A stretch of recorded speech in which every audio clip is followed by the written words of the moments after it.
Hi, welcome back to Guessagaingaming, and I'm back doing an update on my playthrough of Aliens Dark Descent. So, if you watched the last one, I was doing the kind of opening mission again, and I said I was going to continue doing it until I got through it, and I did. What you have to kind of do is, as soon as you get the option, theoretically, if you're struggling anyway, as soon as you get the option to go back to the ship, which you can do by calling this. There's an alien, we'll just kill that, there you go. Then you can do it, and so you don't have to do any large amount of the mission.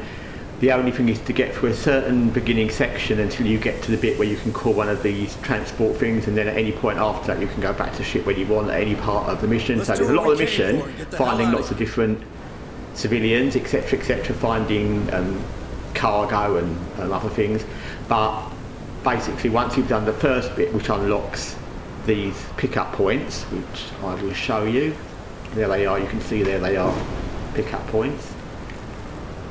You can call this vehicle and either it will come and pick you up and take you back to the main ship, or you can get it to take you to a new dock place over here or over there. So that's the first thing I learned. So I went back to the ship pretty soon just to make sure I didn't lose anybody. I did actually lose one person in the first mission. And that's what you need to do at the beginning. If you're doing really well, you might want to continue, because if each time you come you're intensifying the alien activity on the planet, so the more things you can do each time you're there, the better. But equally you have to balance it out with not getting killed and your marines get stressed and other stuff. So it's a balancing out, like mini games. So also back on the map, another thing I've learned is, as you keep coming back, the aliens begin to get stronger, and they'll have these spawn points. Originally there's one, I think, and now I've got 3.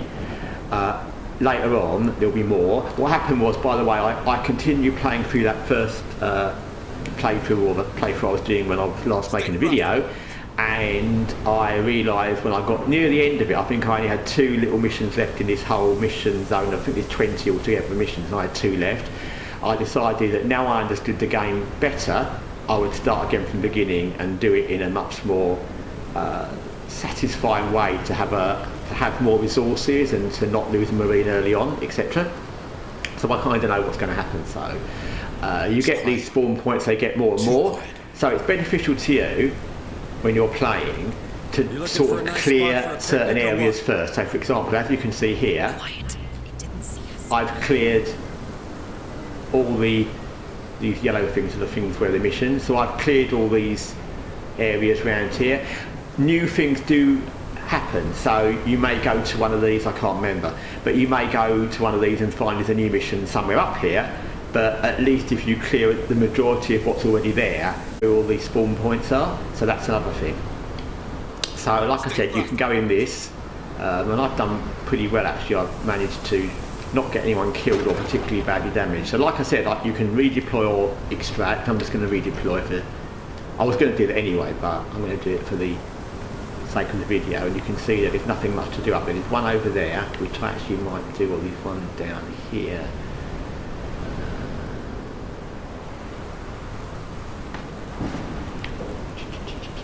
Which one to do? It's quiet. Too quiet. So I'm going to go there. So I'll send the vehicle to there. Yeah, so one thing this game isn't like, and I think we kind of realised, or I kind of realised at the beginning, and it's probably obvious from the way the game's set up, it's not a game where you really have optional ways to treat missions. So it's not like XCOM or Phantom Doctrine or those games where you can stealth, but you can go in all guns blazing, and to be honest, it matters little. I don't mean it doesn't matter, but if you go in all guns blazing, sometimes you can be very successful, especially in a game like, well, Phantom Doctrine for example, because you can use silencers and sniper rifles with silencers, etc. You can set up an attack on an enemy base, and you can take out most of the enemies in one turn if you're well positioned before they even realise what's happening. So, but this isn't a game where you want to be engaging enemies at all, because they'll attack you, which you just saw, that's fine, but then they're more intense and it's very difficult to keep fighting. Your soldiers will get stressed. You can you can offset that by going into a building or room in a building and locking yourself in. It will tell you can seal the door shut, and that will reduce your stress and heal your soldiers. And that's what I've been doing. So once you get used to that mechanic, where if you get a little bit damaged or you get a little bit of stress from the mission, you can see along the bottom there where it says little health bar, and it's got at the bottom is a 0, that's the stress. And I've got no stress because I've been healing. You will need to keep finding these tools because you'll use them quite often. That's the top bar where you've got that spanner, but it's quite possible. The tools are probably more important than the health medikits as far as I've seen so far. But yeah, so you can manage the way you play, and it's a game where you don't want to be in combat as much as possible. You will have to be at some point. And you can manage your soldiers to make sure there's an alien going to come down there. I know it is, but it's fine. You can manage your soldiers. When you get into combat, you can do this, which is slow. And you can see there, that gives you the option to use these things at the bottom, where you've got abilities you can use. I've killed that, so I don't need to. And there's quite a lot of different abilities that you can do. So it's another important mechanic of the game, which isn't, again, a particularly normal thing in lots of games. And you can see now, just from that, I've now got some stress because I've been fighting aliens. So you need to be on that. When you're with your APC thing, when you're with your tank thing, that will cut down aliens pretty fast. And there's a mobile gun, I haven't got one yet, but there's a mobile gun which I've had, and that will cut them down pretty fast. But if you're on your own in an area and you're attacked by aliens, sometimes they can overwhelm you and you'll get people injured. I left one of the missions where I had to carry one person out, and one person had a broken leg. So yeah, it can get pretty hectic. So anyway, that's what I've learned. So it's a game where once you understand, it's still not an easy game. I'm not changing that from what I said in the opening video. Or the last video. It's not an easy game. It's never going to be an easy game. However you play it, there's always the chance that you'll end up killed. That just means they've stopped looking for me at the moment. That's where it says hunt interrupted. You're always going to get killed. Plus, because as I showed you in the first video, or the last video I did, the aliens will sometimes really never go away. Sometimes you're going to have to just brave it and get into a fight with them because there's not much else you can do, especially as the planet gets more infested. So it's never going to be an easy game, but it's a game that if you work out exactly how the controls work and the slow motion and different abilities, and you work out where you need to strike, how you need to strike, how to keep yourself or your troops healthy during missions, and when to, and because no one's too stressed, I'm going to keep going. Once you work all these things out, it's manageable. So yeah, I'm going to keep playing. Like I said, I'm not near the end of this mission because I've gone back and I've got some more things to do, and I know there's other things that come up from having played it already. But I've got to like 2 missions away, and the missions are small. They literally find a person or pick up something. So when I say out of 20 missions in this first area or this first town, I was 2 away. That's literally like pick up this and pick up that. Actually, it's not. One's quite hard, but I'll come to that later. I'll probably do a video about it. We're spotted. Bring them down.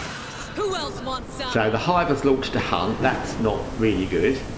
And then again, these other things, so while I'm doing this, I'm going to explain something else. So again, it's a balance again, because you want to get XP from your Marines, you want them to level up. They can carry more when they level up. It's better if they get new abilities. So you're kind of stuck between, not stuck, but it's a balance again between wanting to not engage and not get too stressed, but you want to level up because that's important as well. So it's quite possible. Well, I even thought about doing this, and I probably will at some point in this game. Now I've got more used to it. I may well come back in and just have a mission where I go to one place, kill some aliens, and come back, as you do in many games, just to level up a bit.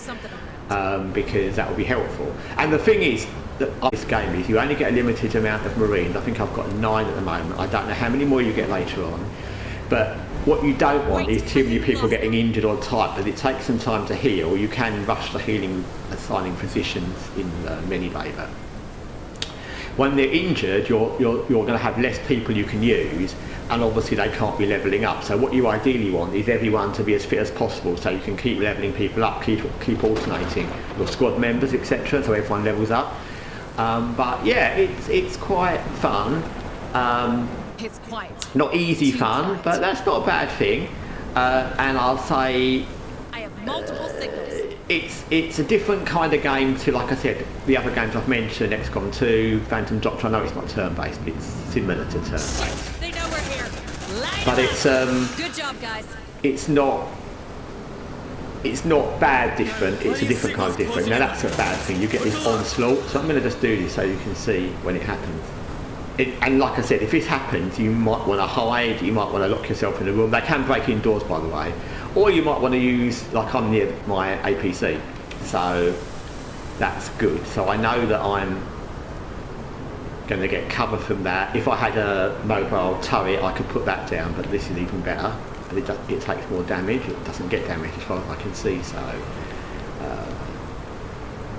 the onslaught's on its way. So when you see an onslaught coming, what you'll probably want to do is get round to the back of whatever cover you've got. So we've got that 80 amount of damage, and you can see it's not.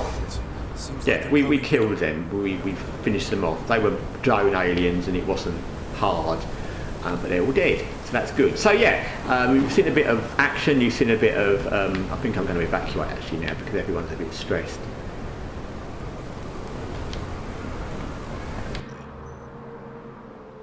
And there you go, that's evacuation.